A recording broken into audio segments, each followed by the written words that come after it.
Well, as I just said, it's an amazing experience for me to be participating in this and realizing that you guys have put such an incredible amount of work into learning about my Second Life project and where it's come from and possibly where it's going. I can see that you have spent a lot of time. You've obviously enjoyed the experience of creating your personal avatar, exploring around Second Life. I assume you went to other places other than Dublin just to get a feel for it. But there's a couple of things that you may not have come across. For example, when you were doing your research, and some of it was alluded to in some of your presentations.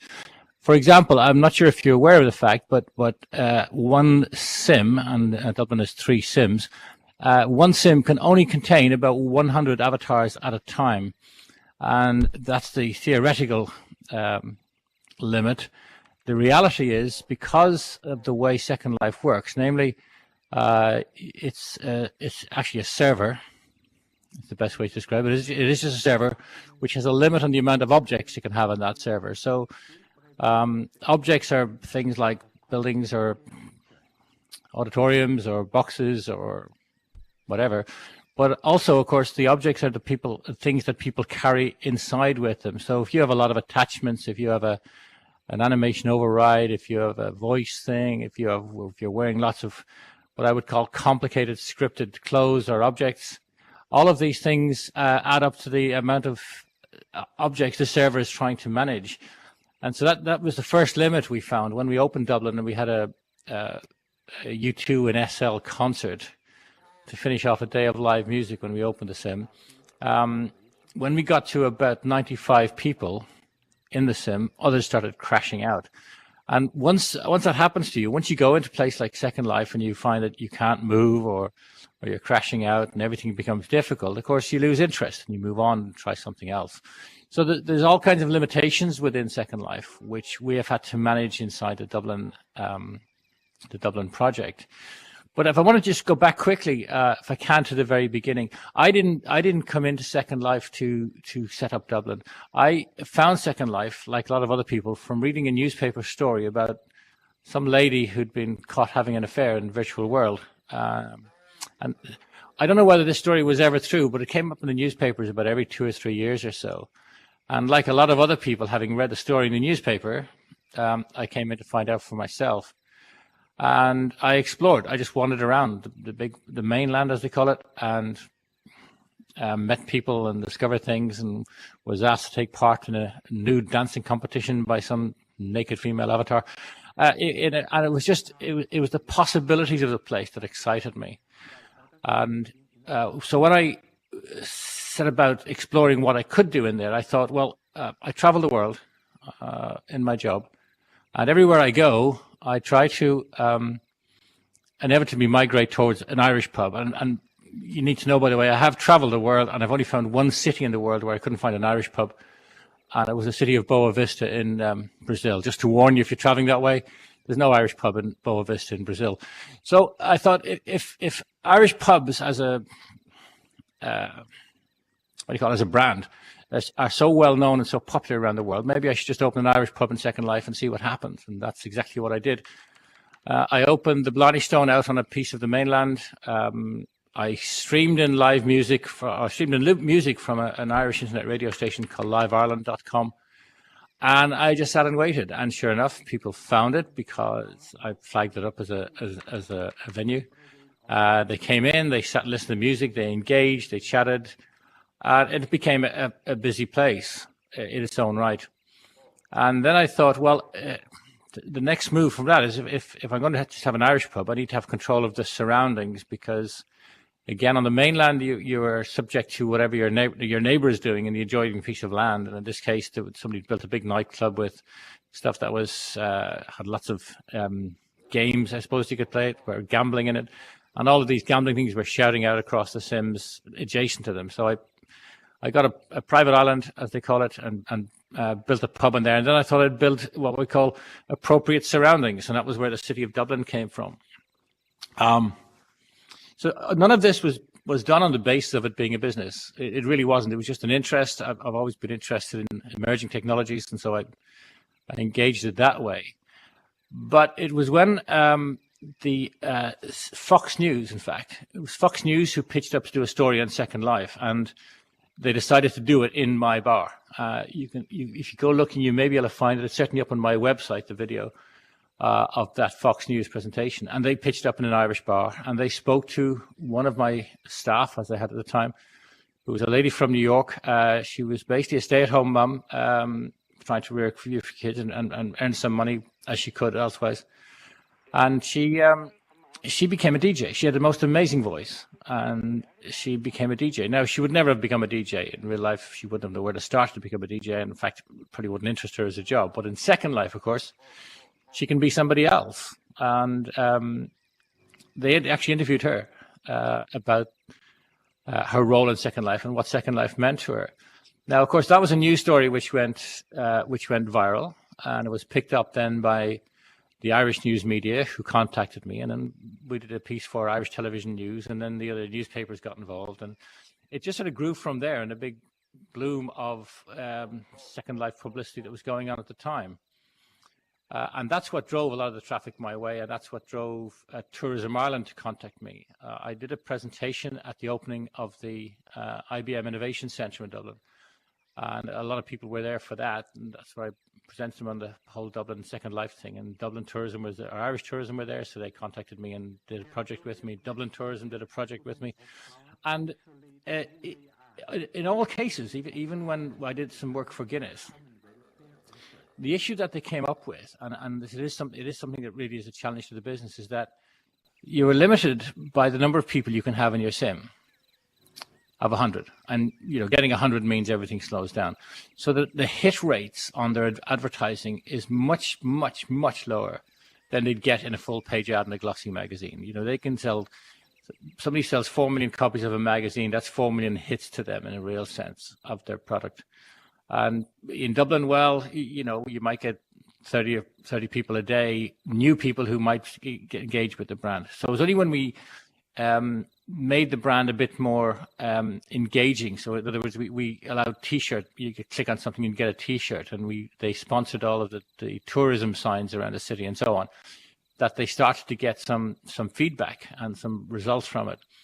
But their biggest hit, and they made no bounds about this when they spoke to me about it, the biggest hit they got was the fact that they were engaging with Second Life was a news story in itself.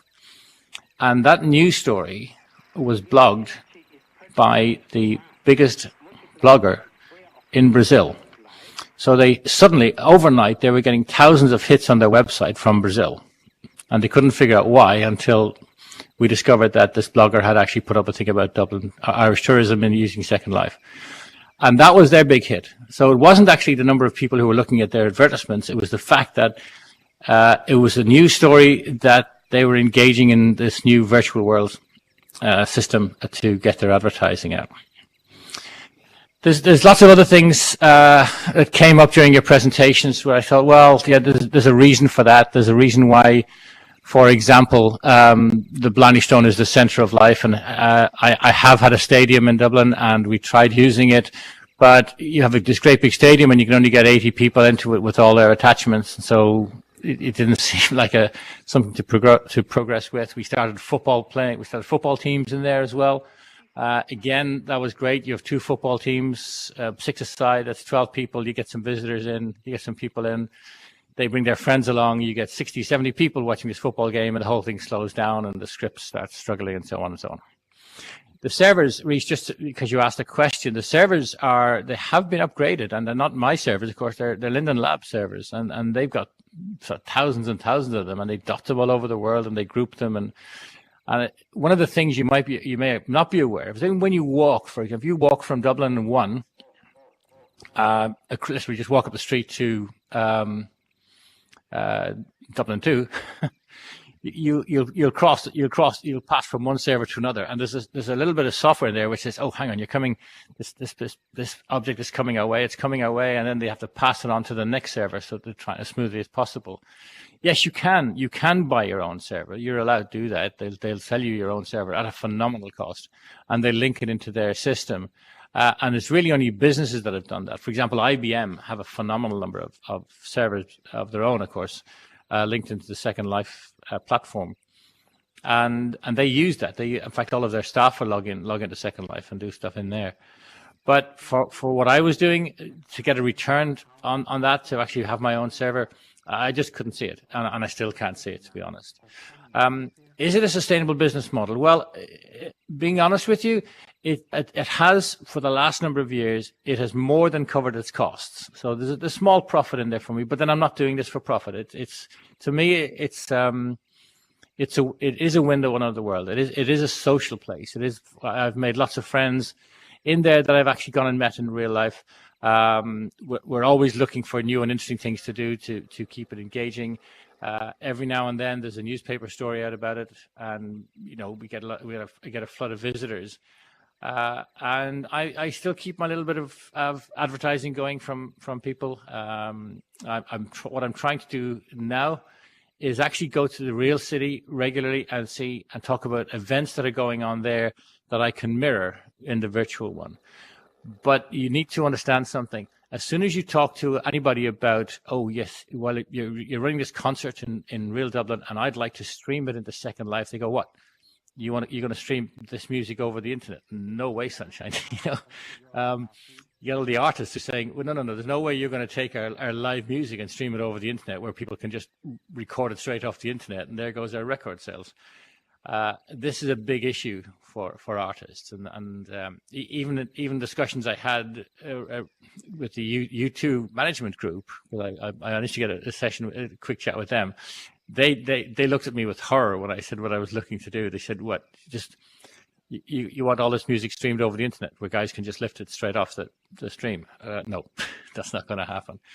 So there is this strange gray area between virtual Second Life and real life, where people forget that they're actually just doing stuff on the web. It's just a web presence, yeah.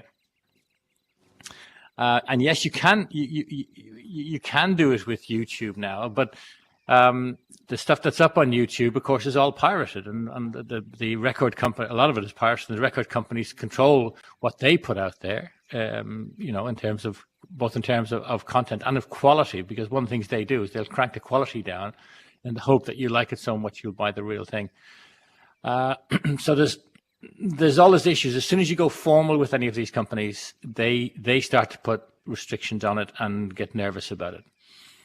Anyway, I didn't want to prattle on for too long. I just want to thank you again. You guys have done an amazing job. And it's my staff commented that you were also so good. I'll use the word good. In the Sims, you were racing around doing your things and learning things and talking to people. And the staff reported back to me that you were no trouble, and everybody appeared to be enjoying it. So do, at the end of all this, just make sure you are always welcome to come back and join in the events and stuff that's going on. And hopefully we'll see you around in Second Life, and maybe you'll start to look at what you can actually do in there, in terms of building or creating and something like that, and just become a content creator. You never know, you might even make some money out of it. Thanks for your time. Terrific. Thanks, John. Thank you very, very much.